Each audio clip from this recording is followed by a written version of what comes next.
எல்லோருக்கும் வணக்கம்.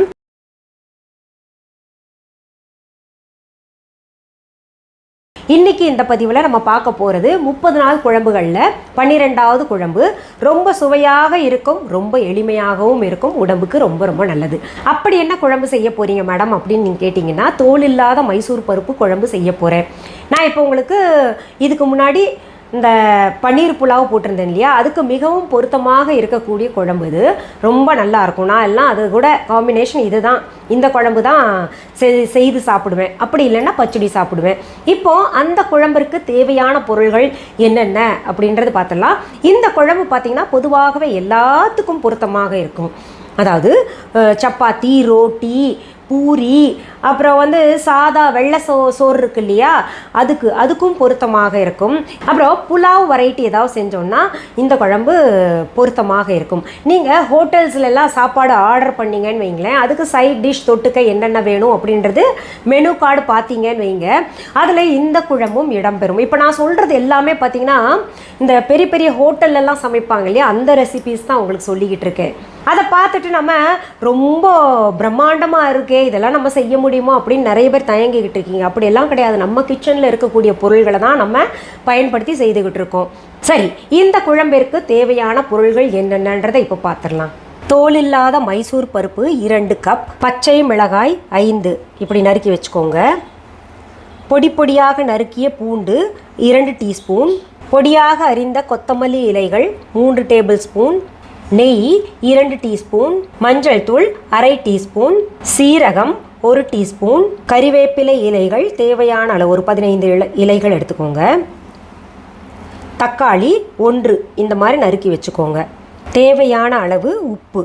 இப்போது இந்த மைசூர் பருப்பு குழம்பு செய்வதற்கு தேவையான பொருள்கள் என்னென்னு பார்த்தோம் இல்லையா, இதன் செய்முறை என்னன்னு சொல்லிடுற சுருக்கமாக. மைசூர் பருப்பு உங்களுக்கு காமிச்சேன் இல்லையா, அதை எடுத்து நல்லா அலசிக்கோங்க. அலசிட்டு குக்கரில் போட்டு எவ்வளவு தேவையோ தண்ணி அந்த அளவுக்கு ஊற்றிக்கோங்க. ஊற்றிட்டு 2 விசிலில் மட்டும் எடுத்துக்கோங்க. அப்போது அதுக்கு மேலே போச்சுன்னா ரொம்ப குழன்னு ஆயிரும். அது கொஞ்சம் அப்படியே பார்க்குறக்கு முழு பருப்பாகவும் இருக்கணும், நல்லா வெந்திருக்கணும். அதனால் 2 விசிலில் நம்ம கரெக்டாக பார்த்து இறக்கிடணும். நான் அப்படி தனியாக இப்போ வேக வச்சுருக்கேன், அதையும் காமிக்கிறேன் பாருங்கள். அந்த இத்தினூண்டு மைசூர் பருப்பை வேக வச்சா பாருங்கள் இவ்வளோ பெருசு வருது பாருங்கள். நான் சொன்ன மாதிரியே ஒவ்வொரு பருப்பும் பார்க்க முழுசாக தெரியும். ஆனால் அதை கையில் இங்கே பாருங்கள் அழுத்தி பார்த்தீங்கன்னா நல்லா வெந்திருக்கும், மாவு போல் இருக்கும். இப்போது இந்த பருப்பில் பாருங்கள் மூக்கு கிட்டே இருக்கும்போது கருப்பு புள்ளிகளாக இருக்கும். நிறைய பேர் இந்த மைசூர் பருப்பு சாப்பிட்டா நல்லதில்லை அப்படின்ற ஒரு தவறான அபிப்பிராயம் வச்சுருக்கீங்க.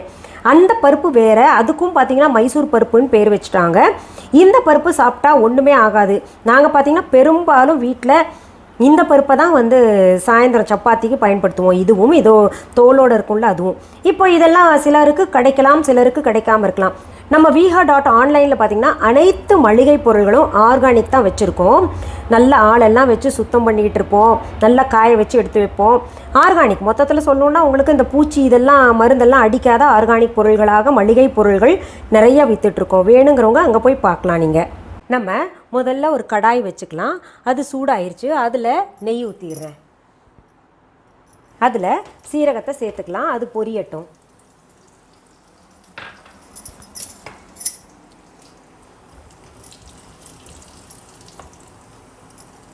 அடுத்தது பச்சை மிளகாயை சேர்த்துக்கிறேன். அடுத்தது பூண்டு பற்களை சேர்த்துக்கிறேன்.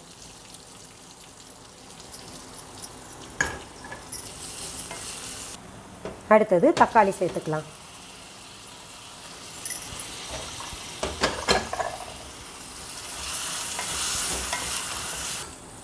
இதுலேயே கறிவேப்பிலைகளும் போட்டுக்கலாம். வேணுங்கிற அளவு உப்பு போட்டுக்கலாம். அடுப்பை கொஞ்சம் சிம் பண்ணிவிட்டு ஒரு மூடி போட்டு மூடி வைக்கலாம், அது வேகணும். இப்போது இந்த பாருங்கள், இந்த தக்காளி கொஞ்சம் குழஞ்சிருக்கும். அதில் நம்ம என்ன பண்ணலாம், மஞ்சத்தூளையும் சேர்த்துக்கலாம்.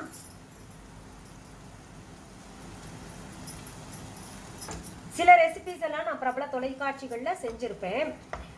நீங்கள் புதுசாக செய்யுங்க மேடம், இதெல்லாம் நாங்கள் எழுதி வச்சுருக்கோம் அப்படின்னு ஒரு சிலர் சொல்லுவீங்க. இப்போ புதுசாக பார்க்குறவங்களுக்கு நிறைய பேர் பார்க்காம இருந்திருப்பாங்க இல்லையா அந்த தொலைக்காட்சியில் செய்ததை. அதனால் அவங்களுக்கெல்லாம் பயனுள்ளதாக இருக்கும். நான் ஒவ்வொன்றா செய்து காமிப்பேன் புதுசாக உங்களுக்கு. தக்காளி பாருங்கள் நல்லா குழஞ்சிருச்சு. இப்போ அடுத்தது நம்ம செய்ய வேண்டியது என்னென்னா, இப்போ வெந்த பருப்பு இருக்கு இல்லையா, அதை கொட்டிக்கலாம்.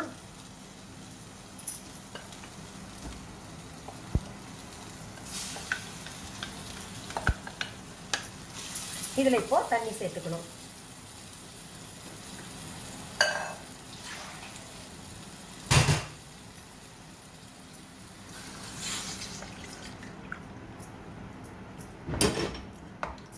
இப்போ மூடி போட்டு மூடி வச்சிடுறேன்.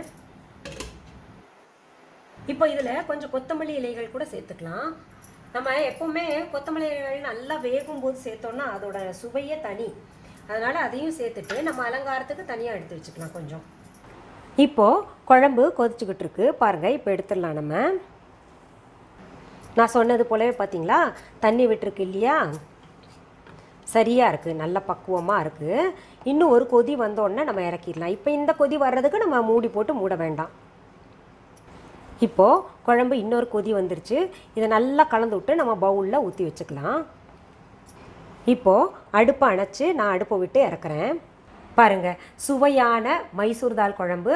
நம்ம இது செய்யறதுக்கு கிட்டத்தட்ட 20 நிமிடங்கள் 15-20 நிமிடங்கள் இருந்தால் போதும், செஞ்சிடலாம். ரொம்ப சுவையாக இருக்கும். நான் சொன்னது போல் எல்லாத்துக்கூடையும் பொருத்தமாக இருக்கும் இந்த குழம்பு. சரி, இன்றைக்கி இந்த பதிவில் சுவையான மைசூர் பருப்பு குழம்பு தால் எப்படி செய்யணுன்றது பார்த்தோம் இல்லையா. மீண்டும் அடுத்த பதிவில் வேறு ஒரு நல்ல தலைப்போடு உங்களை எல்லாம் சீக்கிரத்தில் சந்திக்கிறேன். அது வரைக்கும் நன்றி, வணக்கம்.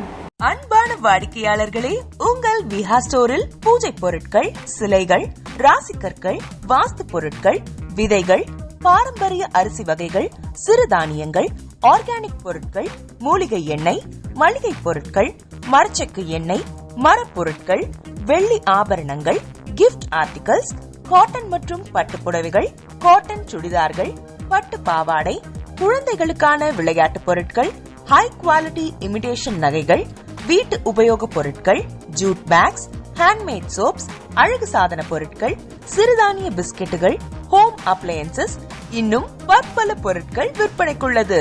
விஹா ப்ராடக்ட்களை நீங்கள் வாங்க விரும்பினால் அது எங்களுடைய viha.online வெப்சைட் மற்றும் சென்னை ராஜா அண்ணாமலைபுரத்தில் உள்ள எங்கள் விஹா ஸ்டோரில் மட்டுமே கிடைக்கும் என்பதை தெரிவித்துக் கொள்கிறோம்.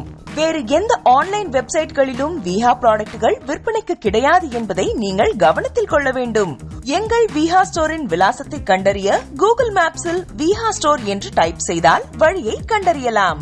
www.viha.online வெப்சைட்டிலும் விஹா ஸ்டோரின் அட்ரஸ் உள்ளது.